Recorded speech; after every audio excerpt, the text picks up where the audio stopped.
आज मैं आपके साथ शेयर करूंगी ठंडी की सीज़न में सबसे हेल्दी ऐसा मेथी पाक की रेसिपी। और आज हम बनाएंगे ये मेथी पाक बिल्कुल नए तरीके से और मेथी की कड़वाहट बहुत ही कम करके बनाएंगे। तो शरीर के लिए हेल्दी और गुणकारी ये मेथी पाक बनाना बहुत ही आसान है। तो चलिए रेसिपी शुरू करते हैं। नई रेसिपी सीखने के लिए मेरी चैनल को सब्सक्राइब करें और बाजू में दी गए हुए बेल आइकन को ज़रूर से दबाएं ताकि नई रेसिपी की नोटिफिकेशन आपको सबसे पहले मिले। मेथी पाक बनाने के लिए मैंने यहाँ पर आधा कप जितने मेथी के दाने लिए हैं, सूखी मेथी के दाने लिए हैं। मेथी के दाने हमें बिल्कुल छोटे वाले पसंद करने हैं और ये कोई भी किराना स्टोर पर आपको आसानी से मिल जाएगा। अब इसे हम मिक्सर जार में ऐड कर लेते हैं और मिक्सर जार का ढक्कन बंद करके मेथी दाने को हम दरदरा पीस लेते हैं। तो आप देख सकते हो कि मेथी दाने का दरदरा पाउडर बनकर रेडी है। इस तरह का टेक्सचर हमें चाहिए। ये देखिए, यहाँ पर हम एक मिक्सिंग बाउल लेंगे और उसमें हम ये सारा मेथी का पाउडर निकाल लेते हैं। यहाँ पर अब हम 1 कप जितना दूध ऐड करेंगे और दूध को हम मेथी दाने में अच्छे से मिक्स कर लेते हैं। मेथी के पाउडर में इस तरह दूध ऐड करने से 70% उसकी कड़वाहट है वो निकल जाती है। पर मेथी का पाउडर करके ही दूध ऐड कीजिएगा, वरना साबुत मेथी दाने में दूध ऐड करके उसे सोक करोगे तो वो चिपचिपी हो जाएगी। तो ये बात का ध्यान रहे। अब बाउल को कवर करके कम से कम 4 से 5 घंटे तक मेथी पाउडर को हमें सोक होने देना है। तो लगभग 5 घंटे हो गए हैं और आप देख सकते हो कि मेथी पाउडर ने दूध को अच्छे से एब्जॉर्ब कर लिया है और अच्छे से मेथी का पाउडर है वो फूल गया है। ये देखिए। अब मीडियम गैस की फ्लेम पर हम एक कढ़ाई रखेंगे और उसमें हम 2 टेबलस्पून जितना घी ऐड करेंगे। घी गर्म होते ही सोक की हुई हम मेथी उसमें ऐड कर लेते हैं।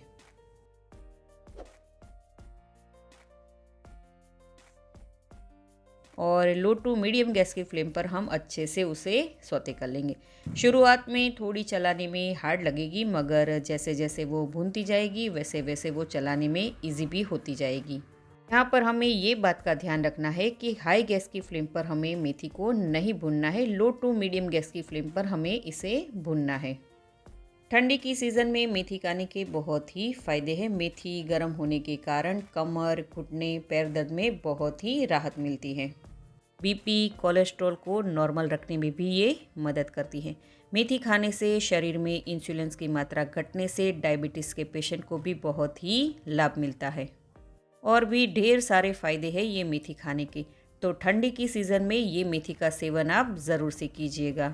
तो आप देख सकते हो कि मेथी है वो अच्छे से भून चुकी है और उसका कलर भी चेंज हो गया है और 20 मिनट जितना समय हो गया है। तो मेथी हमारी अच्छे से भुन गई है। अब इसे हम एक बड़े से बर्तन में निकाल लेते हैं। फिर से मीडियम गैस की फ्लेम पर हम एक कढ़ाई रखेंगे और मैंने यहाँ 1 कप जितना नारियल का बुरादा लिया है वो ऐड कर लेते हैं।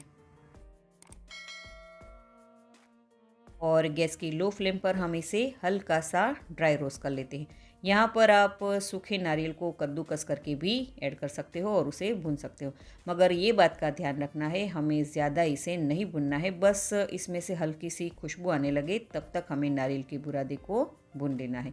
यहाँ पर हमें भूनते टाइम घी नहीं ऐड करना है, तो ये बात का भी ध्यान रहे। से 4 मिनट हो गई है और नारियल का बुरादा है वो अच्छे से ड्राई रोस्ट हो गया है। अब इसे भी हम बड़े बर्तन में निकाल लेते हैं। मीडियम गैस की फ्लेम पर हम फिर से एक कढ़ाई रखेंगे और मैंने यहाँ कुछ ड्राई फ्रूट्स लिए हैं, जिसमें बादाम, पिस्ता, काजू और मेलन सीड लिए हैं। नाप से कहूँ तो ये 100 ग्राम जितने मैंने ड्राई फ्रूट लिए हैं। इसे अब हम कढ़ाई में ऐड कर लेते हैं और इन ड्राई फ्रूट्स को हम अच्छे से ड्राई रोस्ट कर लेते हैं। अच्छा, यहाँ पर ड्राई फ्रूट्स आप अपनी पसंद की ऐड कीजिएगा और उसकी मात्रा भी आप चाहो तो अपने हिसाब से कम या ज़्यादा भी कर सकते हो। ड्राई फ्रूट्स को हमें ज़्यादा ड्राई रोस्ट नहीं करना है, बस हल्का सा उसमें से मॉइस्चर का भाग निकल जाए तब तक हमें उसे रोस्ट करना है। 3 मिनट के बाद आप देख सकते हो कि ड्राई फ्रूट्स है वो अच्छे से ड्राई रोस्ट हो गए। अब उसे हम एक प्लेट में निकाल लेते हैं और हल्का सा उसे ठंडा होने देंगे। सारे ड्राई फ्रूट्स ठंडे हो गए हैं और उसे हम एक मिक्सर जार में ऐड कर लेते हैं और मिक्सर जार को बंद करके उसे हम पल्स मोड पे यानी कि मिक्सर को चालू बंद करके पीस लेते हैं। तो लीजिए, हमारा ड्राई फ्रूट्स का दरदरा पाउडर बनकर रेडी है। ऐसा ही टेक्सचर हमें चाहिए। अब उसे भी हम बड़े बर्तन में निकाल लेते हैं। तो फिर से मीडियम गैस की फ्लेम पर हम एक कढ़ाई रखेंगे और उसमें हम 2 टेबलस्पून जितना घी ऐड करेंगे। घी अच्छे से गर्म हो जाए तब मैंने यहाँ पर आधा कप जितना खाने का गोंद लिया है। ये इजीली आपको मार्केट में आसानी से मिल जाएगा। अब गरम घी में थोड़ा थोड़ा गोंद ऐड करके हमें उसे फ्राई कर लेना है।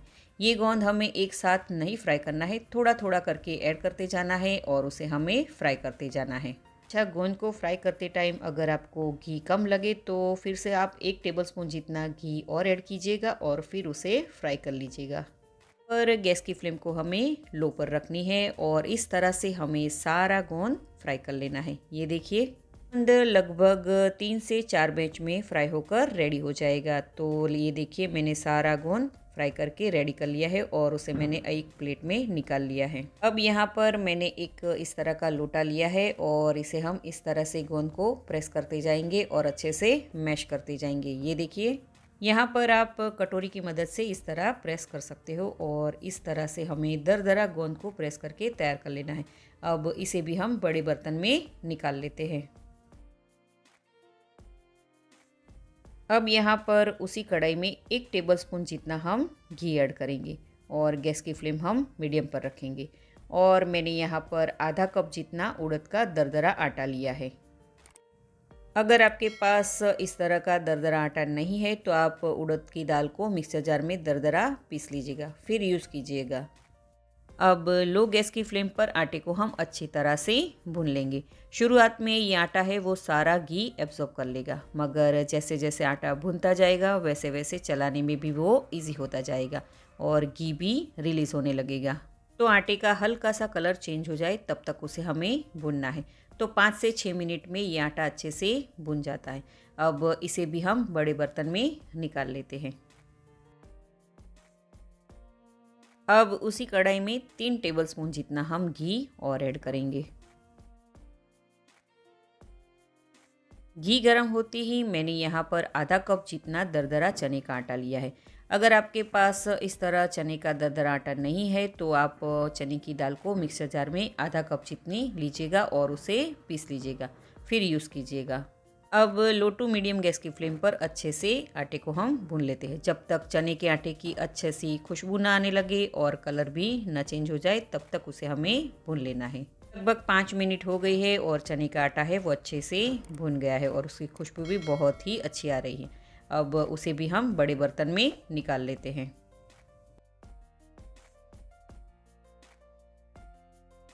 उसी कढ़ाई में 3 टेबलस्पून जितना हम घी और ऐड करेंगे। घी गर्म होते ही मैंने यहाँ पर गेहूं का दरदरा आटा लिया है, जिससे हम भाखरी बनाते हैं ना, वही आटा हमें इसमें लेना है और उसे भी हम गरम घी में ऐड कर लेते हैं और गैस की लो फ्लेम पर उसे भी हम अच्छे से भून लेते हैं। गेहूं के आटे को भूनने में थोड़ा सा समय ज़्यादा लगता है। यहाँ पर गेहूं का आटा हम जो सुखड़ी बनाते हैं ना, वैसा ही भूनकर तैयार कर लेना है। तो लगभग 10 मिनट जितना समय हो गया है और गेहूं का आटा भी अच्छे से भून चुका है। अब उसे भी हम एक बड़े बर्तन में निकाल लेते हैं। तो सारी चीज़ें मैंने भूनकर रेडी कर लिए हैं। अब उसमें हम ऐड करेंगे 1 टेबलस्पून जितने पॉपी सीड यानी कि खसखस और इन सारी चीज़ों को हम अच्छे से मिक्स कर लेते हैं। अच्छा, यहाँ पर आप इलायची का पाउडर और जायफल का पाउडर भी ऐड कर सकते हो, आपको पसंद हो तो। आप इस रेसिपी को कौन सी सिटी से, कौन से स्टेट और कौन सी कंट्री में से देख रहे हो, मुझे कमेंट करके ज़रूर से बताइएगा। तो सारी चीज़ें मैंने अच्छे से मिक्स कर ली है। अब हम नेक्स्ट प्रोसेस में चलते हैं। मैंने यहाँ पर एक हैवी बॉटम वाली कढ़ाई ली है, उसमें हम 1 कप जितना घी ऐड करेंगे। यहाँ पर हमें इस बात का ध्यान रखना है कि कढ़ाई है वो मोटे तले वाली लेनी है। अच्छा, मैंने घी है वो गाय का यूज़ किया है, आप कोई भी घी यूज़ कर सकते हो। अब मैंने यहाँ पर 400 ग्राम जितना रफली चॉप किया हुआ गुड़ लिया है, वो ऐड करेंगे। गुड़ को इस तरह से चॉप करके ऐड करोगे तो वो फटाफट से मेल्ट हो जाएगा।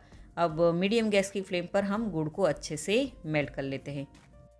गुड़ को हमें सिर्फ घी में मेल्ट ही करना है, ज़्यादा नहीं पकाना है, वरना मेथी पाक है वो चुई जैसा बन जाएगा। अच्छा, यहाँ पर मीठा आप अपने टेस्ट के हिसाब से कम या ज़्यादा भी कर सकते हो।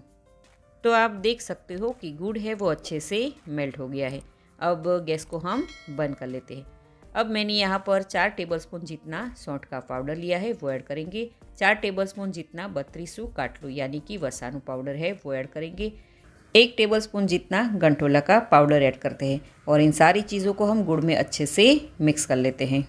अभी ठंडी की सीज़न शुरू हो गई है तो ये बत्रीसू काटलू आपको कोई भी किराना स्टोर पर आसानी से मिल जाएगा। अगर ना मिले तो गंठोला का जो पाउडर है वो 4 टेबलस्पून ऐड कर लीजिएगा। तो सारी चीज़ें अच्छे से गुड़ में मिक्स हो गई है। अब हमने जो मेथी का मिश्रण बनाकर रेडी किया था वो सारा हम इसमें ऐड कर लेते हैं और सारी चीज़ें हम अच्छे से मिक्स कर लेते हैं।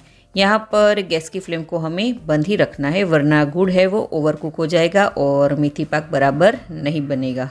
तो आप देख सकते हो कि सारी चीज़ें अच्छे से मिक्स हो गई हैं।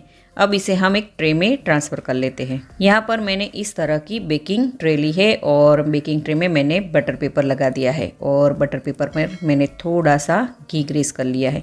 आप चाहो तो नॉर्मल थाली को घी से ग्रीस करके तैयार कर सकते हो। अब ये सारा मेथी पाक का मिश्रण हम ट्रे में ऐड कर लेते हैं और मेथी पाक के मिश्रण को हम इस तरह से ट्रे में अच्छे से सेट कर लेते हैं। ये देखिए, अब ये मेथी पाक को हम थोड़ा सा गार्निश कर लेते हैं। उस पर हम थोड़ी सी बादाम की कतरन से गार्निश करेंगे, थोड़े से पिस्ता और थोड़े से हम खसखस यानी कि पॉपी सीड से गार्निश कर लेते हैं।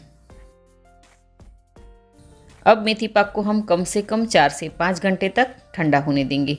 बाद में ही उसके हम पीसेस कट करेंगे। तो 5 घंटे हो गए हैं और हमारा मेथी पाक है वो अच्छे से ठंडा भी हो गया है और अच्छे से सेट भी हो गया है। अब उसे हम डीमोल्ड कर लेते हैं। मेथी पाक को डीमोल्ड करने के बाद उसके हम बड़े या फिर छोटे स्क्वायर पीस में कट कर लेते हैं। कोई लोग इसके लड्डू भी बनाते हैं। तो घर में छोटे से लेके बड़े सभी को पसंद आए ऐसा एकदम नई तरीके से मेथी की कड़वाहट दूर करके परफेक्ट नाप के साथ ये मेथी पाक बनाया है।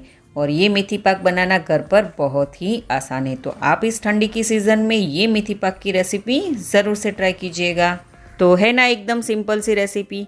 अगर आपको मेरी आसान सी और सिंपल सी रेसिपी अच्छी लगी हो तो वीडियो को लाइक ज़रूर से कीजिएगा और ज़्यादा से ज़्यादा शेयर कीजिएगा।